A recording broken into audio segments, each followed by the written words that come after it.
What is going on, everybody? We are back on Blitz Sports Media. I got Anthony Russo here. We are talking Jets mock draft today.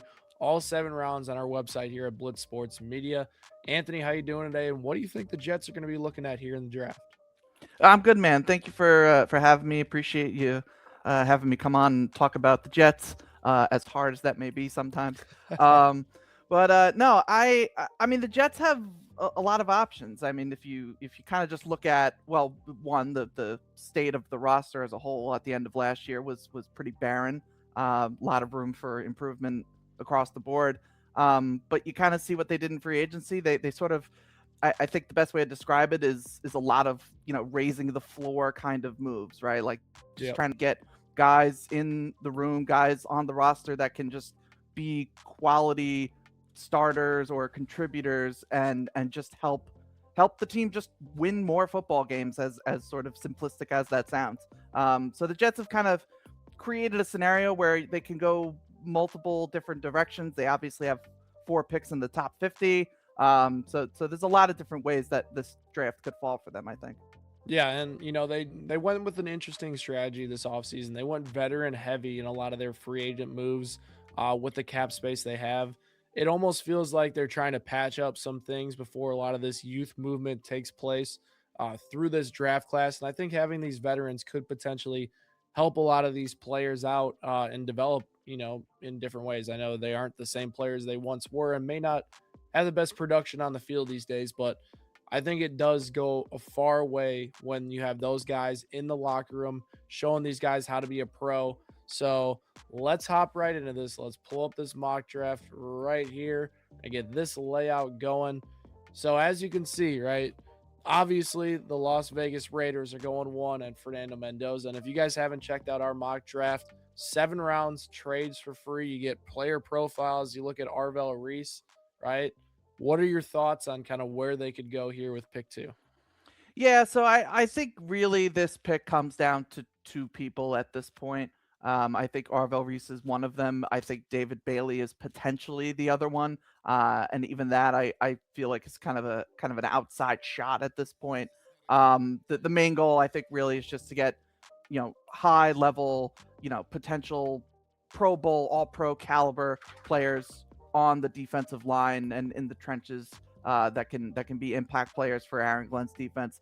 I'm gonna go with Arvell Reese. I think he makes the most sense. Again, giving them that impact player. Some people are gonna have him as an edge, like I do. Some people are gonna have him as an off-ball linebacker. The beauty with Arvell Reese is, no matter what he does and how Aaron Glenn wants to use him, I think he could be a high-level player at both spots. So it's really, in a way, it's almost like a can't miss pick, as much as I don't want to say that. But I think it makes a ton of sense for what they're trying to do, change up the defense to get more 3-4 concepts in it as well.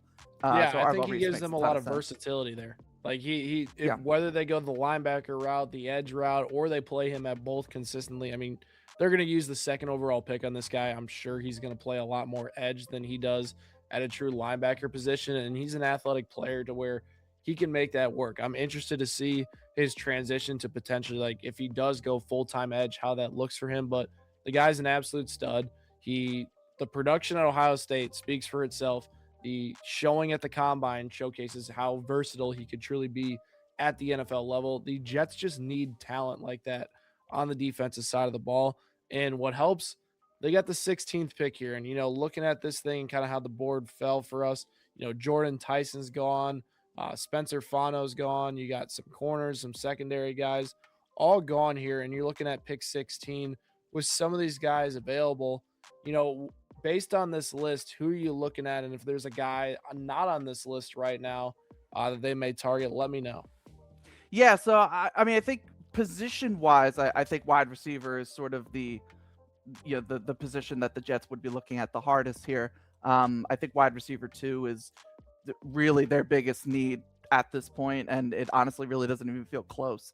Yeah. Garrett Wilson, is still a great player, but he was injured and he led the Jets receiving core and didn't even have 400 yards. So, there is a clear need at wide receiver. Really, it doesn't even matter what you think of Adonai Mitchell. The problem in this scenario is, I All three are believe Cardinal gone. Tate Yeah, Yeah. Tate, Lemon, and Tyson are all gone, which Yeah. I don't think it's impossible. I would be kind of surprised if all three were gone by this point, but it's not. I don't think it's impossible by any means. So I honestly, I would rather now just wait honestly till the second round to get that wide receiver too. I think there'll still be good options when we get to 33. So I'm staring right at Vega Ioane, right at the top there. I'm going to take him here at 16. I think, they signed Dylan Parham and he's fine. He's fine. Adequate, Yeah. adequate. Yeah. I don't think he can play if you need him to, but I certainly think left guard can be upgraded. They've got their bookend tackles already in Fashanu and Membu. Ioane, I genuinely believe could be an all-pro guard in the NFL, and talent-wise, honestly, I think has an argument to be a top 10 pick. I don't know if he will be, but getting him here at 16, I think is a slam dunk, and really just again beefs up the offensive line and will help your, whoever winds up being your quarterback in 2027. It'll help them develop if you can just make sure they're standing upright. Yeah. Yeah. No, I think he's my favorite lineman in the class for sure. I think he's all around the most talented guy, and just production wise and where he's at entering the NFL level, he's the most pro ready lineman now at an offensive guard position. The position value isn't there. I'm interested to see, because in this draft, I honestly can see like the Ravens picking him and the Jets going wide receiver, like these two teams flipping, but both of them Yep. have similar needs in those positions. So I found that pretty interesting there. But I think, that interior offensive line is something the Jets really haven't had in quite some time. It felt like consistently getting him would be a good foundation for them. And like you mentioned, heading into this second round pick right here at 33, Ty Simpson sitting on the board. There's been rumors he's talked to the Jets. Are they going to go quarterback here? Or do you think like this is a situation where they punt quarterback this season? They get best available talent. As you can see, Akeem Mesidor is available. He's our 19th ranked prospect. Caleb Banks is available. Like there's some talent here at 33 the Jets are going to be able to choose from. Yeah, for sure. I'm getting the sense, and obviously things can change. I'm getting the sense that the Jets brass and I kind of align on this. I don't think Ty Simpson is going to be a pick for them really at any point. I think they are punting quarterback to next year. They'll go with Geno this year, and we'll see what happens there. But I just get the sense that they would rather just use the 3 first-round picks next year and get the quarterback that they truly want at the top of the draft next year. So I don't think Ty Simpson is an option for them. Like I said before, wide receivers, you would definitely look at that. But once again, I feels like Chris Bell, 43rd ranked guy. I love Chris Bell, but could he be 33rd? If he was healthy, yeah, but I can't say that now with the injury and what impact that has, and not that I think he can't recover from it, but I think the Jets want somebody that can play right away and again just be a reliable receiving weapon opposite Garrett Wilson. I'm actually I'm not trying to copy your board. I'm going to take the top player, and I'm going to take Akeem Mesidor. I think they can. Double dipping at edge might be a little odd, and I get that. But Mesidor for me is a potential top 20 talent on my board, so I think it's a little BPA at this point. And the Jets just need. I just don't think the Jets have a true. Will McDonald's good. Fine. I get he's fine. He's a little more than fine. I don't want to. He's not Dylan Parham. But I think Will McDonald isn't. He's not a 3-down edge rusher. I think he is more of that DPR that got kind of overdrafted, when under Joe Douglas. I think if you add Reese and, in this scenario, you probably maybe do just play him at off ball to start. And then, you can kind of maybe develop him into an edge player, kind of like the Micah Parsons way, the Micah Parsons approach. Mesidor is a day one impact edge rusher, is gonna get sacks for you right away. So it is a little BPA, and the Jets definitely have other needs. I'm not ignorant to that, but I like the idea of just doubling down and just leaning into getting a solid pass rush. Yeah, no, I absolutely love what we're doing right now in this mock. I mean, interior offensive lines addressed. We get Arvell Reese and we get Akeem Messidor right on the defensive side of the ball. That's exactly, I think, what the Jets need is just an infuse of talent. I understand Messidor is an older prospect, but I think he's going to be one of the most pro-ready guys in this class. One, because his age, and two, because I think that his production in college speaks for itself and what he can do right away off the edge for a team, especially like the Jets, whether they make him just a rotational pass rush guy or a 3-down guy out of the gate, it's to be seen, I guess, with Messidor. But he truly is a guy that can impact a defense day one. And I think a lot of these teams after pick 18 are looking at him and saying, okay, we can't get Ruben Bain or Bailey. Why don't we go see what we can get in Messidor, who's an older prospect, but has that production of, a top 10 pick in his final year. And now they're sitting there at 44. Chris Bell goes one pick before the wide receiver. Fortune continues to screw us over. You got Chris Brazzell here, who's got a little bit of smoke in the early second. And some other prospects, as you can see, Caleb Banks, another big faller in this mock draft. I was doing a Falcons one yesterday, and he fell all the way to 48 there. Is that another guy you look at top available? You draft him, or are you out on Caleb Banks with the injury concerns? Well, so I'm not out on Banks for those reasons, and look, obviously NFL teams have more information in that regard than I do and any of us do. So maybe there are more red flags there than I realize. Just from what I understand, I wouldn't be, and I still think his talent and his ceiling warrant being a first round pick. So I could consider him here, but I do think it would be kind of egregious if I took 3 defensive line players, as much as I think the Jets would want to improve there. And losing Quinnen, there is kind of that hole in the middle, but I think they need to look at receiver. So I would. Who is? Do we have any names that Let me pull the top available receivers for you. Yeah, you let me just see. You got Bernard, you got Branch, Skylar Bell, Sarrett. So I would look at either Bernard or Bell here. One, because I think they kind of are more of like what the Jets kind of need in the receiver room. Like Chris Brazzell is a very talented athlete for sure. But I think he would kind of overlap a little bit with Adonai Mitchell, and if we're banking on him being at least something for this Jets offense, I don't know if I'd want to go that route. I think I'm going to take Jeremy Bernard. He's really honestly might just be the best like wide receiver 2 option that you can get at this point in the second round. I think he's comfortable working over the middle of the field. He's a pretty clean route runner. He's not overly any kind of super athlete by any means, not the biggest guy in the world, but I think he's sort of that technician that I think can just be a reliable weapon again for a future young quarterback that you get down the road. Yeah, and I feel like, like we mentioned earlier, it would be unrealistic almost if the Jets didn't walk away with at least one receiver in their first 4 picks with the draft positioning that they have. It's going to happen, and I think Bernard's probably the worst case scenario, it feels like almost, for the Jets at wide receiver.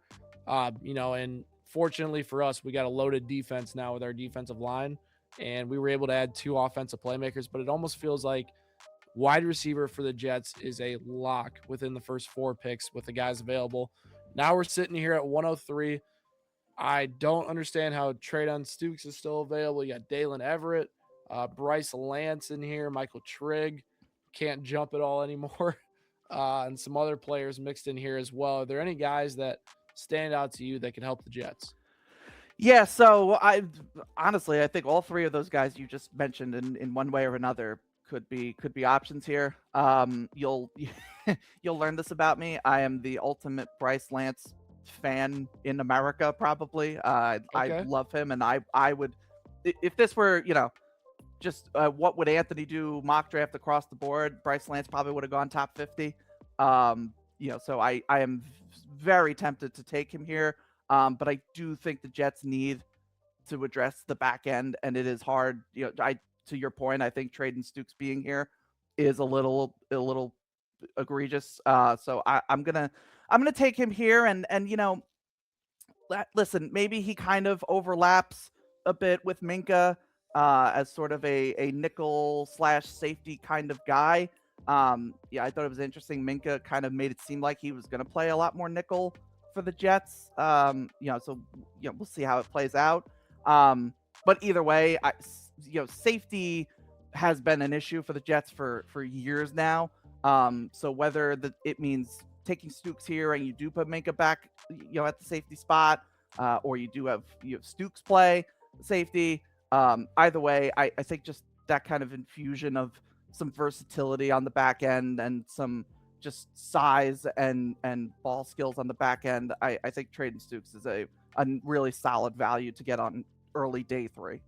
Yeah, it really does feel like if you're a team needing a safety, this is the draft class to where there's a lot of depth in it and teams have a lot of options. And I think the Jets, despite the Minka Fitzpatrick move, are not done there. They need to continue to add to the room. And I think a young piece like Stooks, who's incredibly talented, I mean, he had 4 interceptions last year for Arizona, can step in, play a versatile role in this defense and make a big impact. I mean, Aaron Glenn, you think about his time for the Detroit Lions, they had 2 great safeties in Kirby Joseph and Brian Branch. I wouldn't be surprised if in some way he tries to emulate that with a guy he potentially drafts in this class. And maybe that's trading Stooks. Maybe that's, a guy like Jalen Kilgore at that position as well. So we will see what New York does there. At 140, though, right? The Jets are back up. Bryce Lance is still available. He is, and I'm just it's God telling me that I should take him. You got to take him here. You got to. I think I kind of have to. And listen, I don't think it's terrible if the Jets like double dipped at wide receiver. I mean, I think I talked about how just abysmal the wide receiver room was, and I am not I'm not an Arian Smith guy. I never was. I thought the 4th round pick on him last year was a mistake, and he didn't really do anything to make me not think it was a mistake. So I think you bring in Bryce Lance at pick, what would it be, 140? 140, yeah. Man, I think, I don't think the people like to throw around like the Christian Watson comp. I don't think that's quite like a 1-for-1 comp. Like, I think there's noticeable differences. But just purely from a, size, speed combination, can make a lot of things happen after the catch with, again, just the speed, but also his understanding of running with the ball in his hands after the catch. I think he has really solid hands as a whole. I think he just kind of needs to like continue developing the nuances of the position. But the athletic profile that you're getting here at wide receiver on day 3 is it would be a tremendous steal potentially for the Jets. And now you've added, 2 potentially really good, wide receiver 2 and 3 options along with Garrett Wilson. Like, that is a potentially really talented receiving core to again, this whole draft, you kind of just have to imagine, what are you giving your future franchise quarterback that you presumably take next year? And you're giving him now a full offensive line and 3 wide receivers that are going to be incredibly talented, and 2 of them are on rookie deals. So I really like how this is coming together. Yeah, I mean, you ever heard the saying, 2's better than 1? That's literally what we're doing here. And you get 2 guys that have that borderline 2nd round to like 4th round grade. Like, they could go literally anywhere. It almost feels like throwing darts on 2 of those guys. One of them is going to be a productive guy. And the Jets are not asking a guy to come in and be a 1,300 yard receiver next to Garrett Wilson. They need somebody who is competent enough to get 800 to 900 yards, catch 8 touchdown passes, and be a steady option in this passing game alongside Garrett Wilson. And there's a decent chance they can develop that with a later pick, and just throwing darts at the wall almost and seeing who fits well with Garrett Wilson. I think Bryce Lance's skill set is very different than Garrett Wilson's in a lot of ways, and I think that benefits this offense. And we talk about versatility with a lot of the defensive picks. There's some offensive versatility there between Bryce Lance, Bernard, and Wilson that gives the Jets options this year on offense. Now, 179, some of the players available. Is there any positions that we have not addressed that you'd like to look at, or is a name just staring at you here that you got to go target? So I am a believer, and I don't know how you feel about it. I believe that taking a quarterback every draft is never a bad thing. And obviously that doesn't mean taking one like first or second round every year, but I think just throwing a dart at the most important position is inherently valuable. And then if you get anything, out of that player, relative to where you took them, I think that is good team building. You look, I think it was like 20 something teams this year had you played a backup quarterback at some point. So you can't operate that as good as your starter might be, you're going to have them an entire season.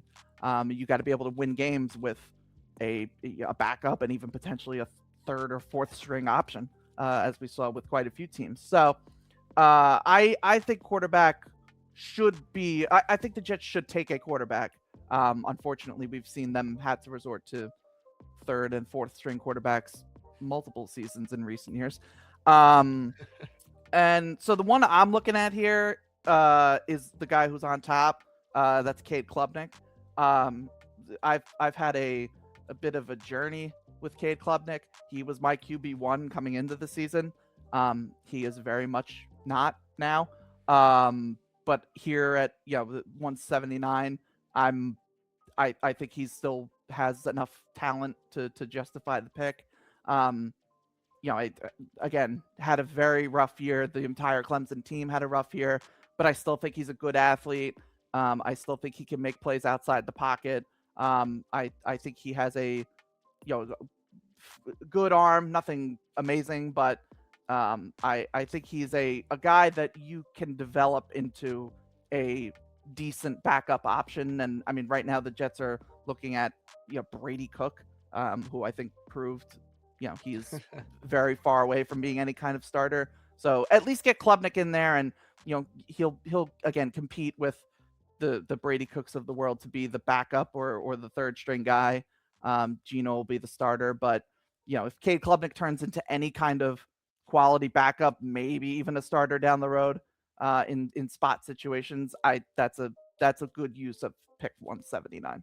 Yeah, I like it. I mean, like you mentioned, this was a guy that a lot of people talked about as the QB1 in the class entering the year, and it's worth throwing a dart on. It really is. Like, for a team that hasn't hit on a quarterback in quite some time, like throwing a dart and seeing, is Cade Klubnik going to figure it out in potentially a new system, a new environment, and regain some of that form he had 2 seasons ago?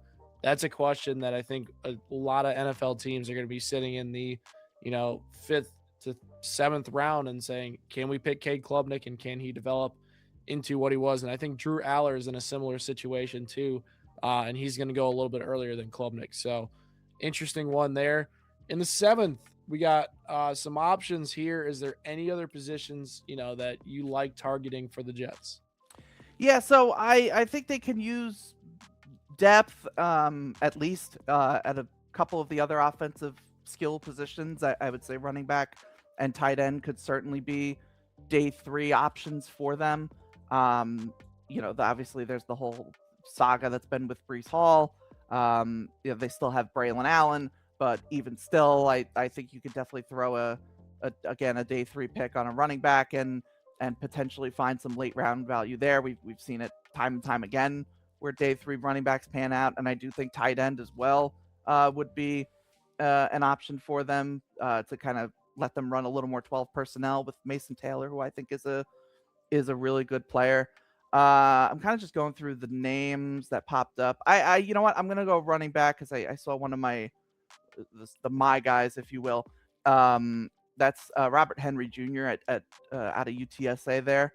I think he'd be a big time steal at 229. He's not quite top 100, but he's right around like that 115 spot for me on my board. I love Robert Henry. He had his breakout game was putting a whooping on the Texas A&M defense. He ran for, I think it was like 170 yards or something like that. And he just was consistently productive through the entire season. And you see it, the burst, explosiveness, straight line speed. It's all there. Good vision. I like him a lot, and potentially, again, we'll kind of see what Breece Hall's long-term future with the Jets is. He also, has his own medical questions. It seems like every year, unfortunately. So, I like in theory, if Breece Hall for one reason or another isn't available, the combination of Henry as sort of the Lightning and Braylon Allen as the Thunder, I think is still a combination that you can be successful with, again, behind this offensive line that should be pretty solid for you. I like it. I like the player. I'm not super like small school running backs are so hard to project just because like it's just so hard with those guys. And I think where Henry can find himself on the field quickly is through special teams, making plays on special teams, showcasing his ability. Even in the preseason when he gets a few touches, what can he do in those touches to, potentially earn a role alongside Breece Hall potentially? And you mentioned like if Hall goes down, what it looks like next to Braylon Allen. I think that would be an intriguing pick. Now at 243, we're in another spot here. What's looking good on the board right now? Yeah, so I'm gonna kind of go back to what I was saying before. Like I think they can add another tight end to the room. Jeremy Ruckert, as ingratiated to Jets culture as he's become, I don't think he's anything more than a tight end 3 in the NFL. So I think you could certainly upgrade. Again, I think Mason Taylor is a really good player potentially, and can be another reliable receiving option for you. But if the Jets really want to work in more of that 12 personnel, I think that you look at tight end here. And I'm going to take the guy at the top, Miles Kitselman from Tennessee. He's got the size and the blocking. Like that's going to be, I think, what gets him on the field. Wherever he winds up, and then I think he has some receiving chops. It's not not particularly not anywhere near the top of the class, but I think he's a guy that can get down the field for you and operate. Particularly I would say like the middle of the field, he can win as a receiver a bit.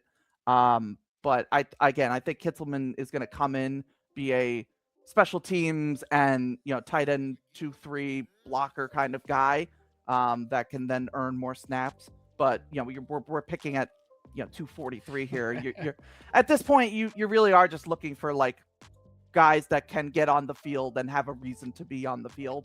And I think Kitselman does that for you. Yeah, I like it. I like it. A nice little blocking addition for the Jets. Oh, why is it showing the Falcons? Okay, but anyways, we went through. We got all of our picks selected here. I honestly love what we were able to do. You got Akeem Messidor mixed in there. You got Arvell Reese mixed in there as well, right? You got, 2 wide receiver options between Bernard and Lance, right? You got Ione on the offensive line. Like we absolutely, I thought the biggest thing I want to see from the Jets this offseason, how can they rebuild their roster in general? It's not necessarily reaching for the quarterback. How can they rebuild the roster? Felt like we did a good job of that. Yeah, I think so. I think the theme of the offseason has been raise the floor and get guys that can win football games. And listen, when you can control the trenches and control the line of scrimmage, and we've got, our first 3 picks were guys that'll help you do that in theory. And then adding again receiver, which I think is still their biggest need at this point. From a roster building standpoint. Yeah, I think the Jets are on pace to, they're not going to be a playoff team, but the goal again, just win football games and be competitive enough to where Aaron Glenn can earn the right to be the head coach that gets 3 first-round picks next year. Yeah, I like it. Well, hey, drop a comment down below what you thought of me and Anthony's draft. Hit that subscribe button for more Blitz Sports Media content, and I'll catch you all next time.